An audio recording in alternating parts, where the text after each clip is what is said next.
Good morning, good afternoon, good evening, wherever you are. How's everyone doing? This is episode 199. So we're really excited for this amazing episode. One more, and then we will celebrate 200 episodes. Let's just say quickly hi to Tay and then follow up based on that, and we'll see later on what's happening. Hello, Tay. Welcome to Dxtalks. How was your week? Good afternoon, Rudy. Good afternoon, everyone watching Crypto Talks session 199. This week was a glorious week in the courts of United States with the FTX verdict coming out, or not yet coming out, but at least we will see where the verdict will come out to. And we picked a really nice tweet this week to share with you on how did a bank director lose $400 million on the first Ethereum ICO. He was an early participant in it. Other than that, it was a supporting week for the price rally that we saw starting last week, and we're gonna delve into this as well in this session. Indeed, that's a different week, different news. Thank you, Gary, for joining. And please, if you don't mind, do like and share and join us. Let's start quickly with scheduled news as usual.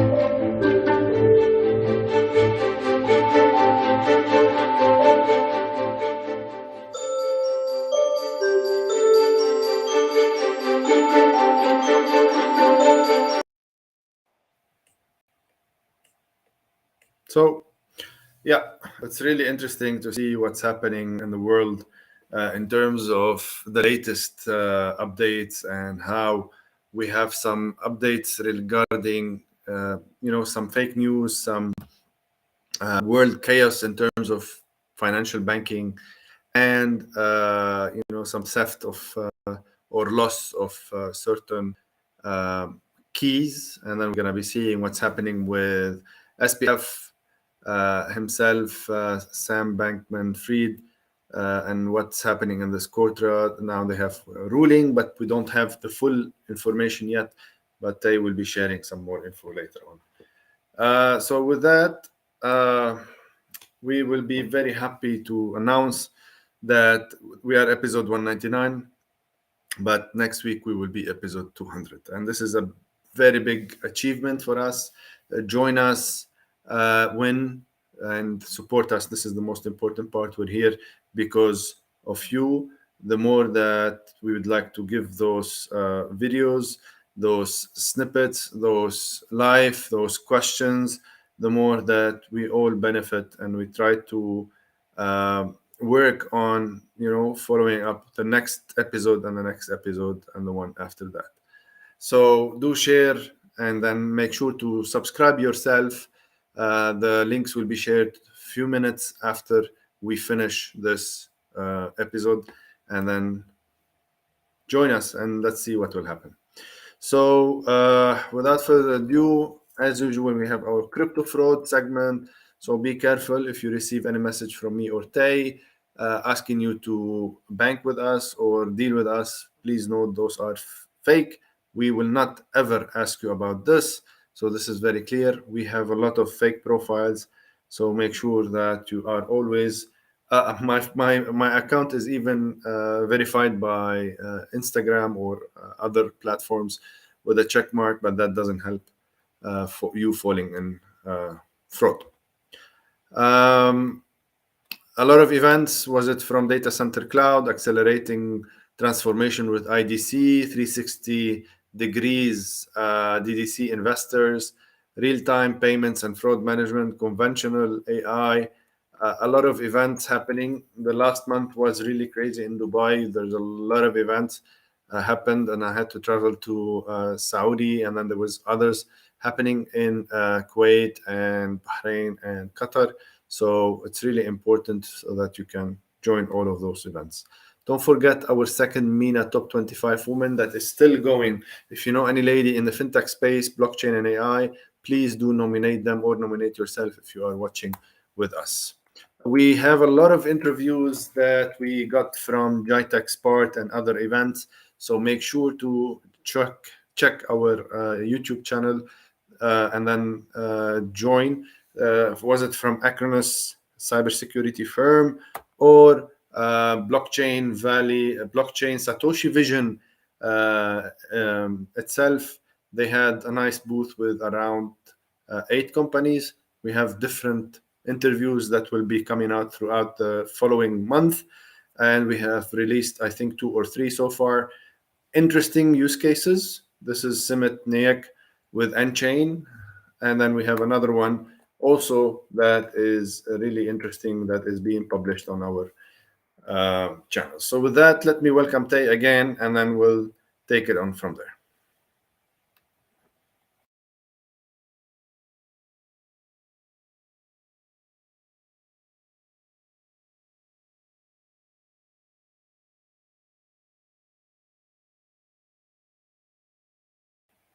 Tay, you are muted, if I'm not mistaken. You're right. I am muted. One more time. Good afternoon, Rudy. Good afternoon, everyone who's watching us. Um, week 45, session 199 from Crypto Talks. Week 45 was a important metric where Glassnode has shared with us regarding the Bitcoin supply shortage or the Bitcoin supply tightening that we're seeing today. So the Bitcoin supply is historically tight with many supply metrics that describe inactivity that is happening today on the Bitcoin network. This inactivity has reached multi-year layer, so it's not recent.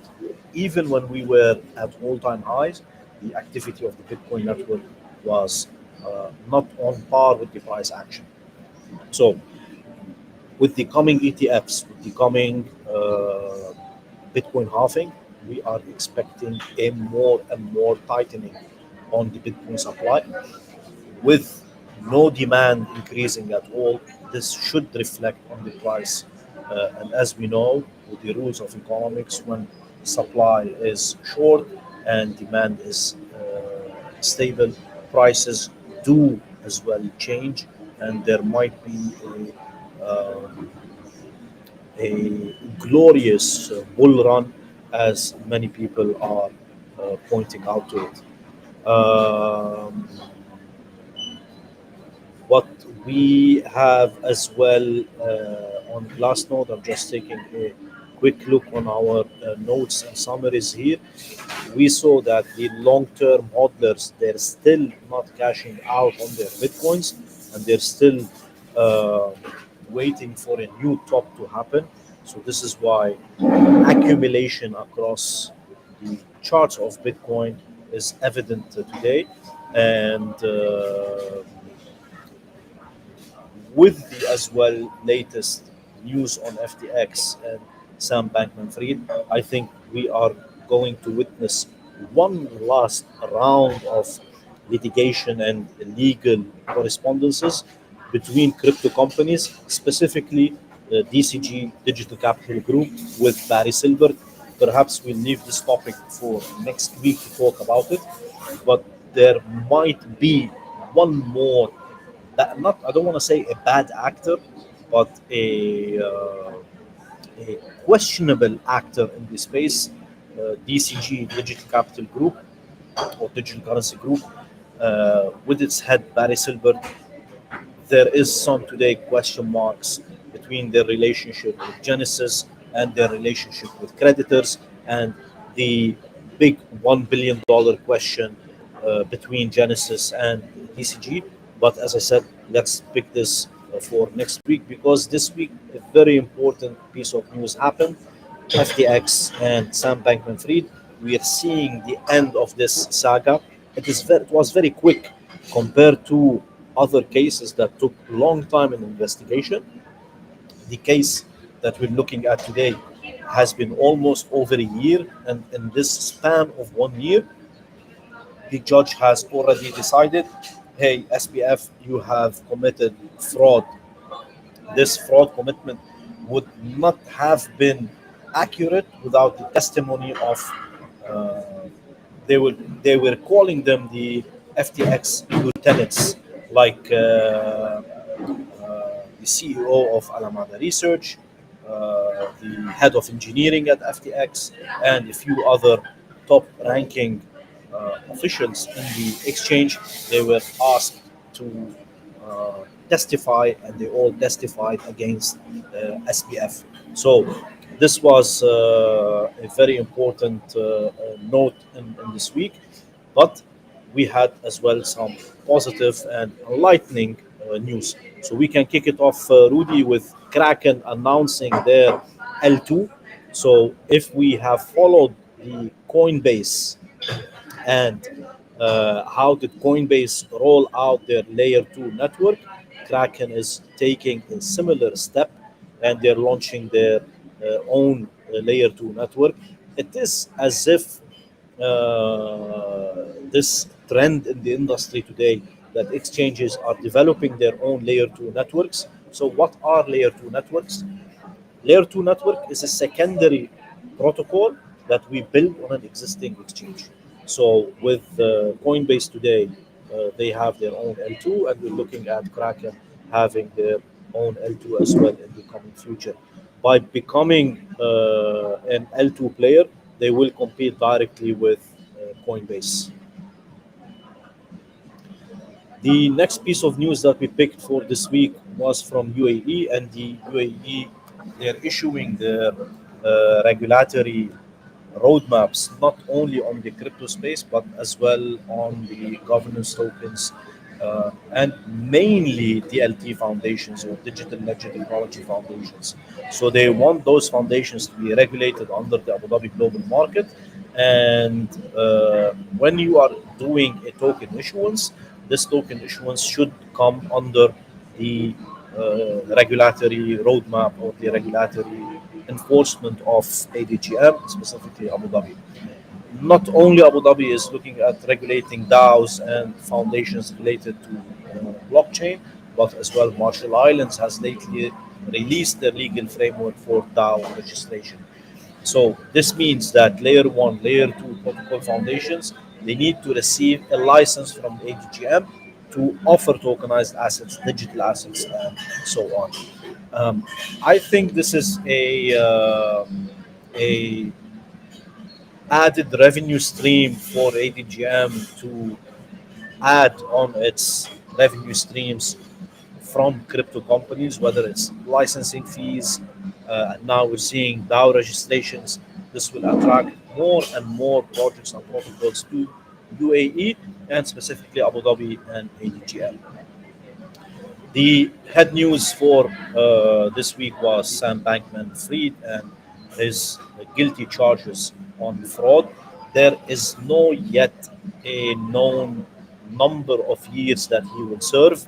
The maximum sentence that he could serve is 115 years, but I don't want to call them experts, but speculators on the SPF case. They're saying he might take 25 years in prison.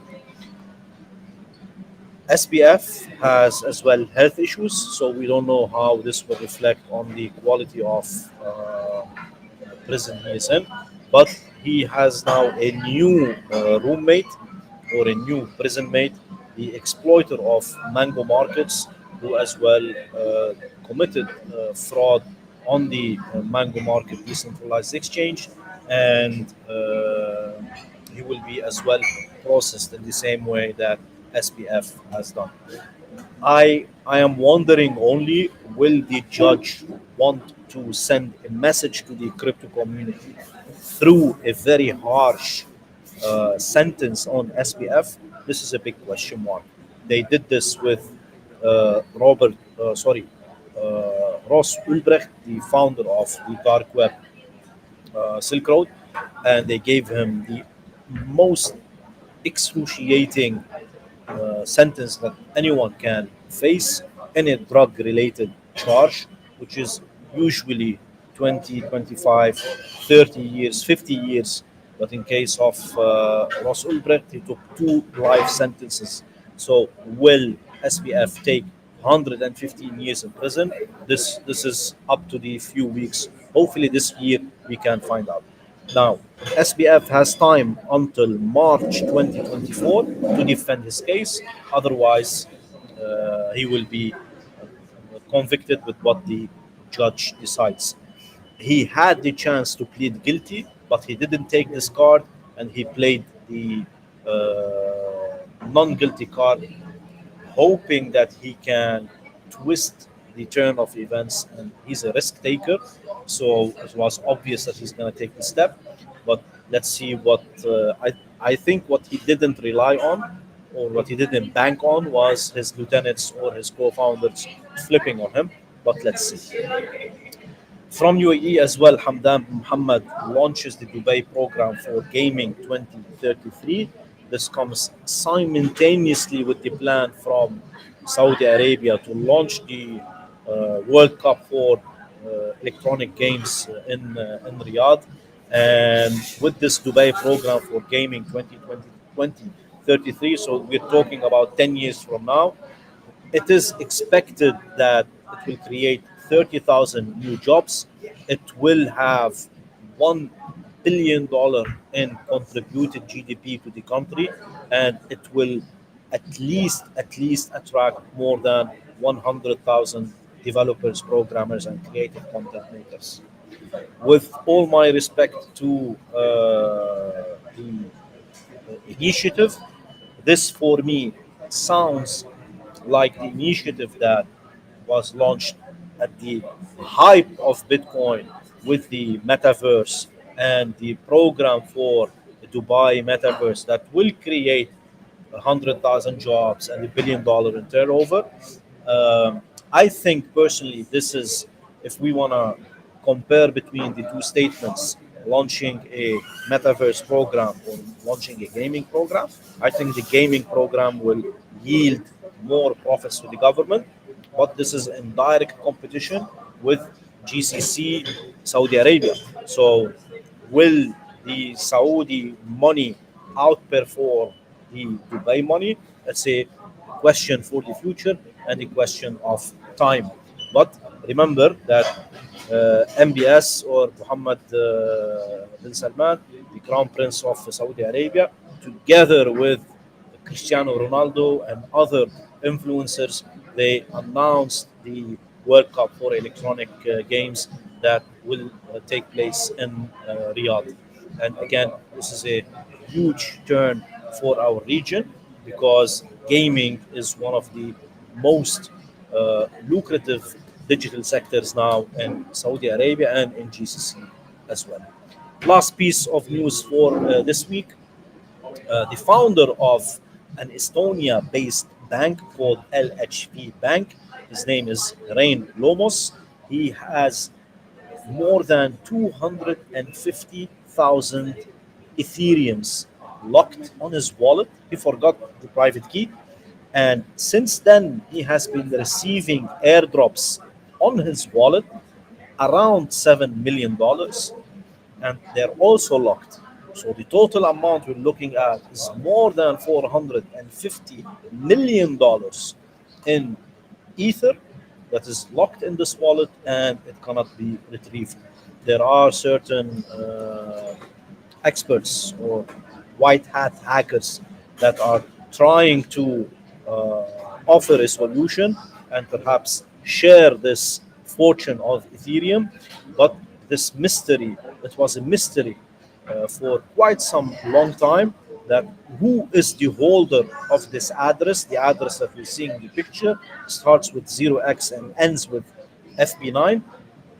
It holds the balance of 250,000 Ethereum, and it has never left the wallet, it has never moved. It received more than 100 tokens in airdrops amounting around $31 million. So, I mean, this is the beauty of crypto and this is the beauty of blockchain. We can trace every single transaction from its birth until now. And if you don't have the keys to your wallet, you simply cannot use it.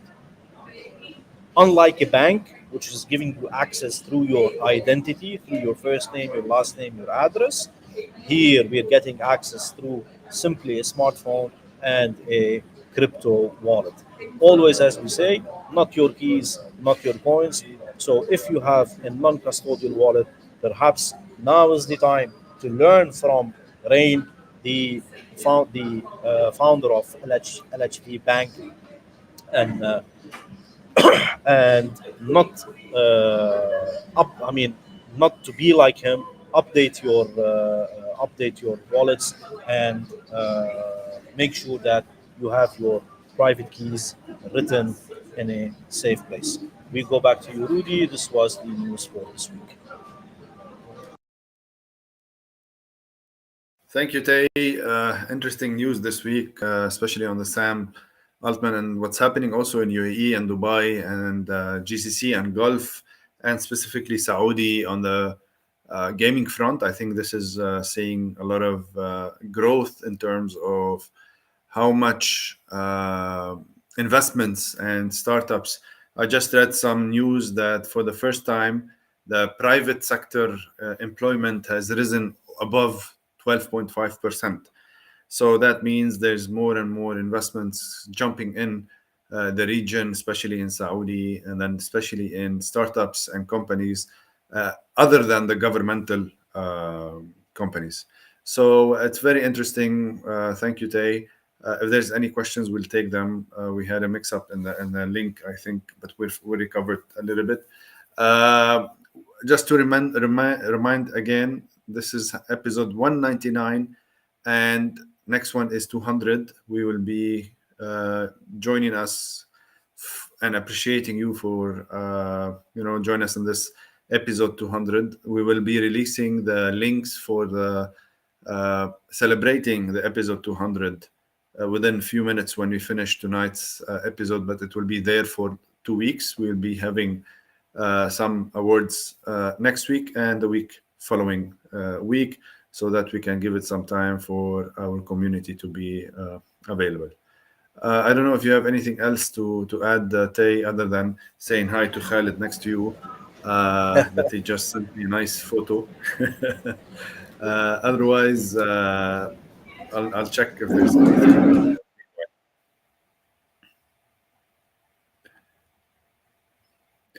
What's your take on Sam SBF?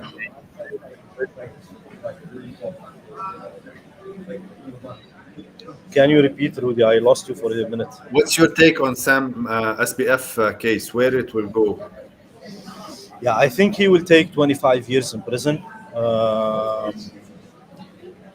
I mean, listen, the guy was lying in court, and he was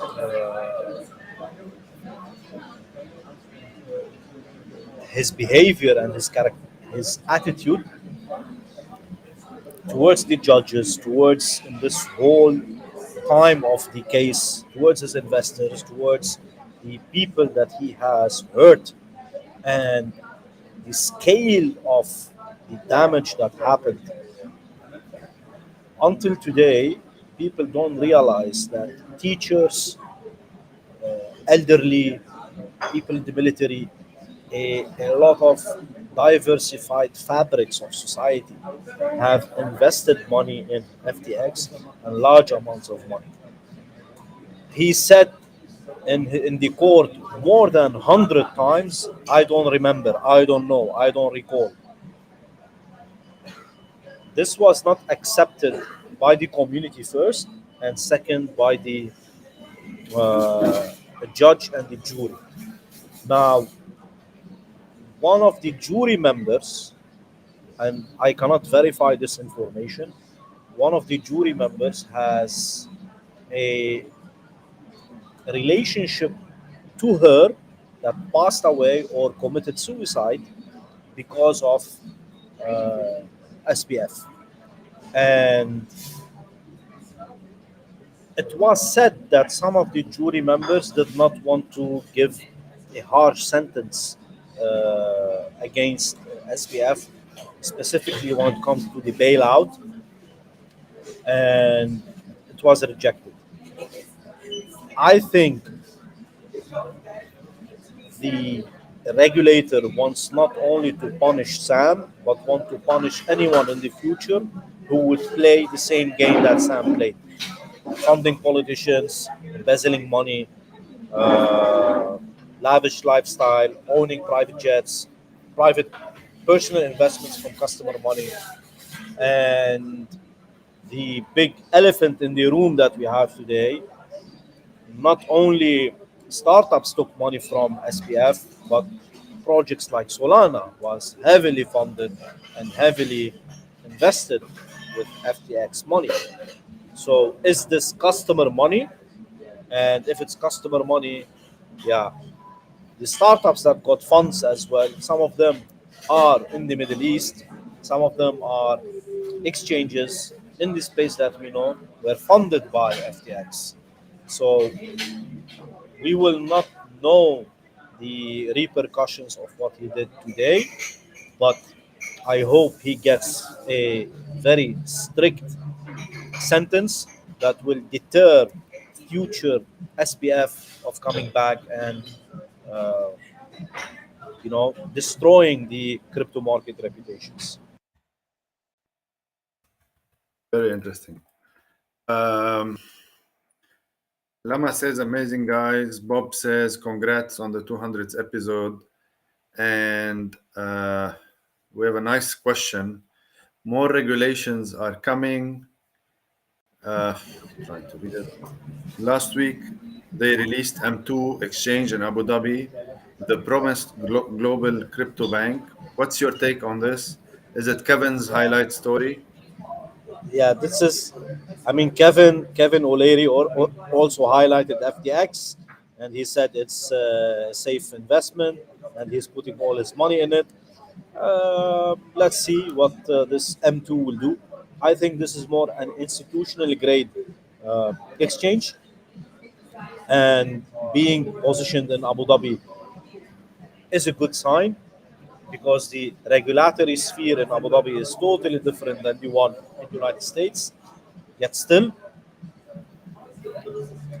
our position stands the same. If it's not your keys, it's not your coins. So even with an M2, M1, M3, no matter what TikTok shows us on the future of crypto exchanges, always have control over your funds by having control over your private keys. Indeed. So thank you, Tay. Don't forget to join us next week uh, on the beautiful episode that is going to be. Of course, there will be some news, but more importantly, on how us as a community are growing. Thank you a lot, Tay. Thank you for this episode. Send my regards again. I think that's it from us, and then we'll see you next week with more news. So always uh, be careful of how you invest. Be careful of how you join. Where do you send your money? Check your wallet. Check your wallet addresses. Check who you are dealing with, even if it is us. That is something you have to always try to safeguard. Safeguard your wallet passkey, your wallet keys, and don't lose them, as we saw with some of the examples happening minutes ago with Connor and then the LHV Bank. So it's crazy what's happening in the world. With that, I'll end this episode and say thank you again. Thank you, John. Thank you, Bob. Thank you, Lama. Thank you, Gary, and others who joined. So don't forget to join next week so that we can always be together and then try to see where we're going for the next 200 episodes. And with that, I'd like to thank you, Tay, and then see you later.